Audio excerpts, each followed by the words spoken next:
La rupture du trend de productivité est un syndrome que l'on observe dans toutes les économies développées depuis la crise de 2007-2008. Cela est vrai pour la France, mais aussi pour l'Allemagne, le Royaume-Uni ou pour les États-Unis. On peut endosser alors la thèse de la panne du progrès technique, à la façon de Gordon, pour qui la révolution numérique est une révolution technologique mineure. Mais ce brutal essoufflement tombé du ciel, qui coïncide avec la crise financière, paraît pour le moins mystérieux.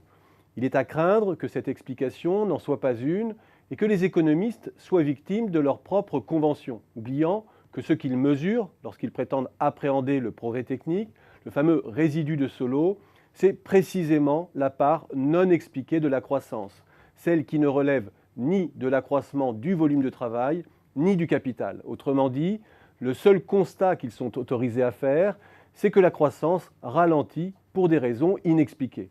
Le progrès technique n'étant qu'une hypothèse parmi d'autres. On peut évoquer aussi notre difficulté de mesure des gains de productivité. Les lacunes méthodologiques ne manquent pas et nous les avons maintes fois évoquées. Difficulté d'opérer un partage prix-volume pertinent, d'objectiver les effets qualité dans une économie immatérielle, notamment lorsqu'une part croissante bascule dans la gratuité, etc.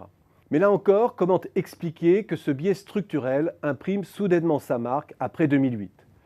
Il nous reste à interpréter le ralentissement de la productivité pour ce qu'il est d'abord, une inertie forte de l'emploi par rapport au choc de demande qu'ont subi les économies avec la crise. Pourquoi alors une telle inertie ? D'abord parce que dans nos économies développées, une part de plus en plus importante des emplois se rattache à des fonctions stables et faiblement corrélées à l'activité. Tout ce qui relève des fonctions stratégiques, de management, de conseil, de conception, de développement. Tous les métiers aussi qui se rattachent à l'entretien, à la maintenance de nos grandes infrastructures de réseau de plus en plus complexes, informatique, transport, énergie, etc. Tous ceux qui touchent ensuite à la formation, à la santé, qui répondent à des besoins stables. Une part de plus en plus importante des emplois relève de coûts fixes et de savoirs nécessaires indépendamment du cycle d'activité et sur lesquels les entreprises se concurrencent pour acquérir les compétences et exercent une rétention en temps de crise. Il s'agit donc davantage d'un investissement en capital humain que d'un emploi ajustable en fonction du carnet de commandes. Il y a ensuite tous les secteurs dits à coût fixe au sens strict du terme, où l'essentiel du coût se concentre en amont et où le coût marginal d'une unité supplémentaire est quasi nul. Emblématique de cela, l'industrie du logiciel, mais pas seulement. Tous les secteurs qui relèvent de l'édition, de la diffusion d'œuvres artistiques ou même la recherche relèvent de la même logique. Et puis, il y a enfin tous les mécanismes de déversement de l'emploi venant des secteurs les plus cycliques.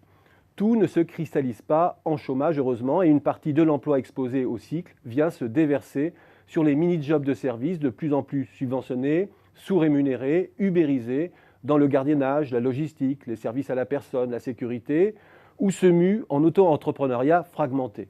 Et cela dans tous les pays.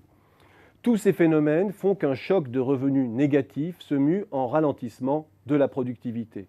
Nul besoin d'évoquer la fatalité divine d'un essoufflement du progrès technique. Dans nos économies à coût fixe et de déversement, tout choc de demande se cristallise en panne apparente de la productivité. Il faut donc s'intéresser aux mécanismes qui laminent aujourd'hui le revenu et la demande de façon durable et qui font que nos gains de productivité ne viennent plus irriguer la demande comme par le passé. Pourquoi les baisses de prix ne favorisent-elles plus le redéploiement de la demande vers de nouveaux produits et services ? On verrait alors que la rupture de productivité apparente que l'on observe dans toutes nos économies et dans tous les secteurs est d'abord un problème de mauvaise coordination entre acteurs et entre économies, piégés dans un jeu de concurrence déflationniste. Et que comme souvent, en économie, on confond le symptôme et la cause.